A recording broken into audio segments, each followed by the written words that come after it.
إلى عبد رسول الله صلى الله عليه وسلم وأهل بيت رسول الله وأصحاب رسول الله ثم إلى أرواح آبائنا وأمهاتنا والأجدادنا والأجداد مشايخنا ولجميع المسلمين والمسلمات والمؤمنات. الفاتحة.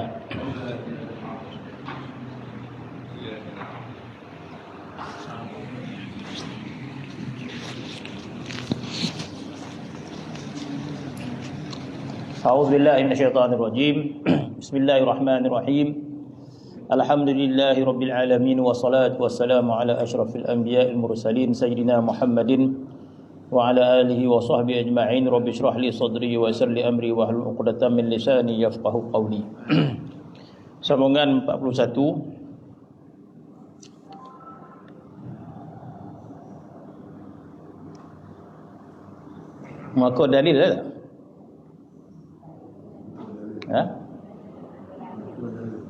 Maka dalilnya qala al-mu'allif rahimahullah wa nafa'ana bi'il fadran amin.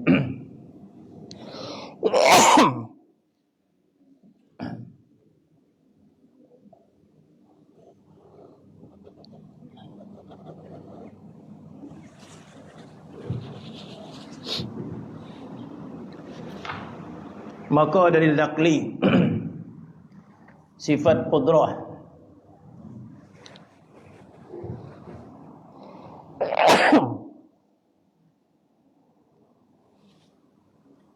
maka dalil naqli sifat qudrah iaitu firman Allah Subhanahu wa taala, nahnu qaddarna bainakumul maut. Artinya kitalah yang berkuasa menetapkan mati antara kamu. Nahnu qaddarna bainakumul maut. Kamilah berkuasa menetapkan kematian di antara kamu. Bagi dari sifat iradah pula firman Allah Subhanahu wa taala, innama amruhu idza arada syai'an ay yaqula lahu kun fayakun. Hanya saja pekerjaan Allah apabila dia berkehendak sesuatu hanya berkata kun fayakun, jadi maka jadilah. Bahkan ada dalil yang lain lagi yang lebih jelas, yaitu wa huwa ala kulli syai'in qadir. Allah Subhanahu wa taala setiap sesuatu itu maha berkuasa. Wa huwa ala kulli syai'in qadir. Allah Subhanahu wa taala setiap sesuatu berkuasa.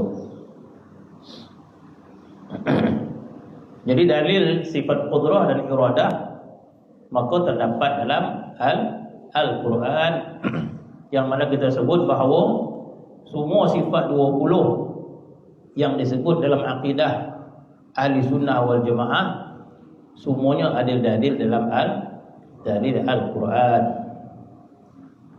Maka dalil Al-Quran adalah dalil yang kuat. Dalil Quran adalah dalil yang kuat. Dalil Quran adalah dalil yang diterima oleh Allah Subhanahu wa taala. Bahkan akidah ahli sunnah wal jamaah Al-Asy'ariyah kita menggunakan dua dalil. Dalil naqli, dalil aqli. Dalil akal dan juga dalil nakal. Jadi kita tolak tohmahan orang kepada akidah ini mengatakan akidah falsafah, kata dia kan. Falsafah kata. Tak. Ini bukan akidah falsafah. Ini akidah berdalilkan Al-Quran dan akidah berdalilkan akal, nakal dan akal. Jadi itulah menjadi perpecahan kepada umat Islam ini dalam soal akidah. Berpecah soal akidah. Maka ulama telah menetapkan, ulama dunia telah menetapkan, ulama Al-Azhar dengan tegas dia menyebut bahawa akidah ahli sunnah wal jamaah adalah Abu Hasan Asy'ari Abu Mansur Al-Maturidi. Dua tu. Orang lain nak marah kau dia lah. Dah ada tak nak ikut kan? Macam mana? Jadi ulama Azhar terpaksa menegaskan bahawa Ahli Sunnah wal Jamaah itu adalah Al-Asy'ari dan Abu Mansur Al-Maturidi. Bahkan keempat-empat mazhab, mazhab Syafi'i, mazhab Hanafi, mazhab Maliki, mazhab Hanbali, akidah dia adalah Asy'ari ataupun Al-Maturidi. Itu ulama-ulama dalam mazhab Syafi'i, akidah dia adalah akidah Al-Asy'ari. Tokoh dalam mazhab Syafi'i Al-Imam Al-Ghazali rahimahullah, tokoh yang sangat besar dalam mazhab Syafi'i. Kita angkat Imam Ghazali ni pada tempat yang selayaknya. Kita angkat Imam Ghazali pada tempat yang selayaknya. Dia tokoh dalam ulama mazhab Syafi'i. Dia juga tokoh dalam ilmu kalam, ilmu akidah. Imam Ghazali juga tokoh dalam ilmu tasawuf. Jadi Imam Ghazali ni tokoh kepada ketiga-tiga bahagian agama itu. Jadi agama ni ada akidah, ada fiqh, ada tasawuf. Imam Ghazali tokoh kepada ketiga-tiga itu. Maka Imam Ghazali membuktikan ketokohan dia dalam kitab dia yang masyhur, kitab Ihya Ulumuddin.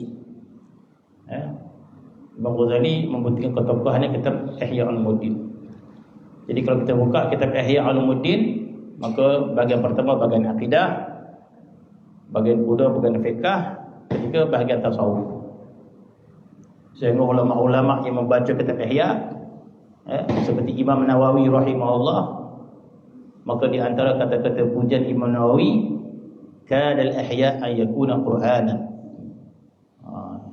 Dia puji kitab Ihya, dia kata kitab Ihya ni bila aku tengok hampir-hampir macam Quran, kata Imam Nawawi. Itu kata-kata pujian daripada ulama. Tiba-tiba ulama ilmuwan yang terkini sekarang ni dia nak tahmah Imam Ghazali kan. Ulama-ulama dulu mengangkat Imam Ghazali ni. Jadi ulama sekarang ni nak cuba nak jatuhkan Imam Ghazali. Kata Ihya tu kitab yang tak ada nilai katanya kan. Sebagainya lah. Jadi semua nak menjatuhkan Imam Ghazali. Imam Ghazali menulis dalam kitab Ihya, bahagian pertama bahagian akidah. Bahagian akidah bahagian apa? Sifat 20. Imam Ghazali menulis sifat 20 dalam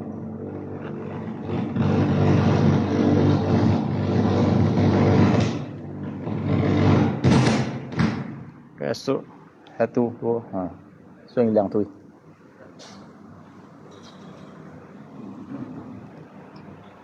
Satu, dua, tiga.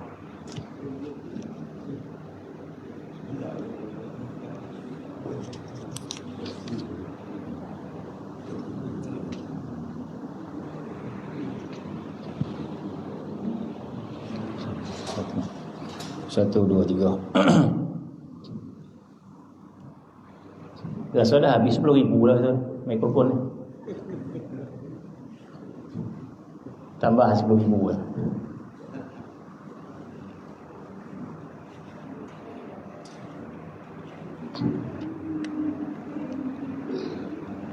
Maka dari nakli sifat qudrah itu nahnu qaddarna bainakumul maut, dan juga dalil iradah itu innama amruhu idza arada syai'an an yaqula lahu kun fayakun.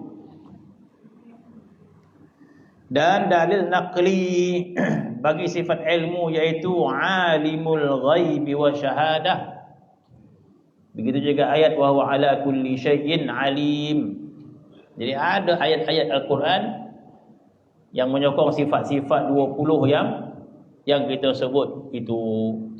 Maka ulama mengangkat akidah sifat 20 ni, maka dijadikan akidah kita.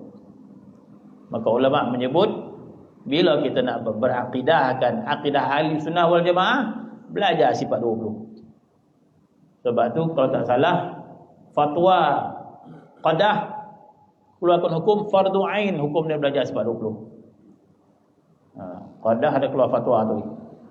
Fardu ain hukum dia belajar sifat 20. Dalam khutbah Negeri Sembilan gitu disebut dalam khutbah.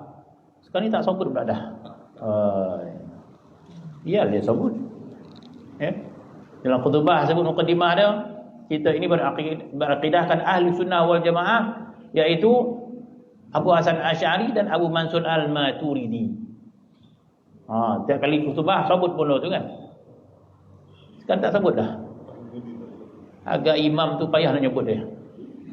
Ada masjid tu terkial-kial imam tu nyebut dah.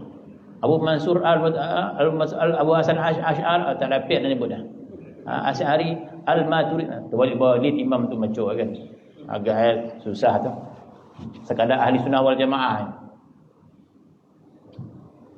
Kalau setakat ahli sunnah wal jamaah itu belum selamat lagi. Kalau zaman sekarang ni orang mengajak kepada ahli sunnah wal jamaah, itu belum selamat lagi. Sebab ada orang mendakwa di ahli sunnah wal jamaah tapi tak sama dengan pegangan jumhur ulama kita. Dia mendakwa dia ahli sunnah wal jamaah, tapi bila ditanya, kami rujuk kepada Quran dan hadis, kata dia. Nampak sedap lah. Kami ahli sunnah wal jamaah, dalam akidah kami akidah ahli sunnah wal jamaah. Ahli sunnah wal jamaah macam mana? Kami rujuk Quran dan sunnah, kata dia. Tapi dia punya kepahamannya bersalahan dengan Asy'ariyah. Jadi disebut ahli sunnah wal jamaah, sebut betul-betul yang mana. Fiqh dia yang mana, tasawuf dia yang mana, akidah dia yang mana. Dia ahli sunnah wal jamaah tu dia umum. Kalau sebut ahli sunnah wal jamaah, iaitu Abu Hasan Asy'ari. Sebab tu ulama dia menyebut apabila disebut ahli sunnah wal jamaah, yang dimasukkan adalah Abu Hasan Asy'ari. Tahu sebut macam tu. Bila sebut Abu Hasan Asy'ari itu bermaksud dia itu belajar sifat 20. Kalau kita tengok sifat 20 yang kita baca, dia tidak seperti mana fiqh. Akidah dia tidak seperti mana fiqh. Fiqh ni dalam perkembangan zaman, hukum dia boleh berubah. Dia daripada haram kepada harus, daripada harus kepada makruh, ikut suasana zaman. Sebab fiqh dia bersangkut paut dengan manusia.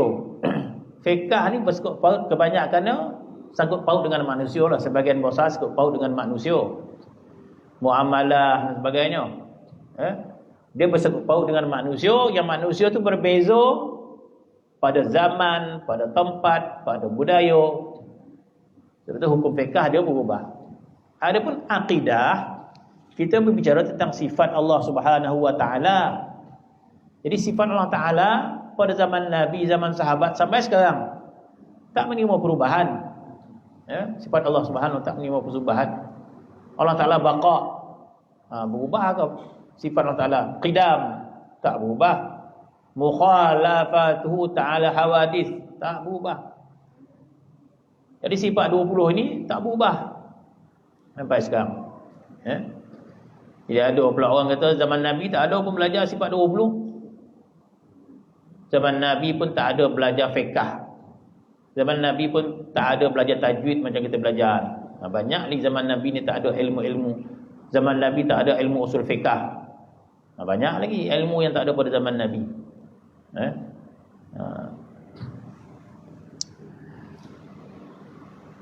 Maka di antara dalil Allah Ta'ala itu berilmu, alimul ghaibi wa syahadah. Allah Ta'ala mengetahui yang ghaib, dia mengetahui yang jelas, yang jelas. Dan dalil nakli bagi sifat hayat. Firman Allah, a'udzubillahi minasyaitonir rajim, wa tawakkal 'alal hayyil ladzi la yamut. Jadi ada kalimah hayy bagi Allah Subhanahu wa taala, maka akidah kita sebenarnya sangat kuat. Bukan tak kuat. Akidah sifat 20 ni sangat kuat. Kenapa sangat kuat? Sebab kita bersandar Al-Quran. Ni pun ikut Quran ni.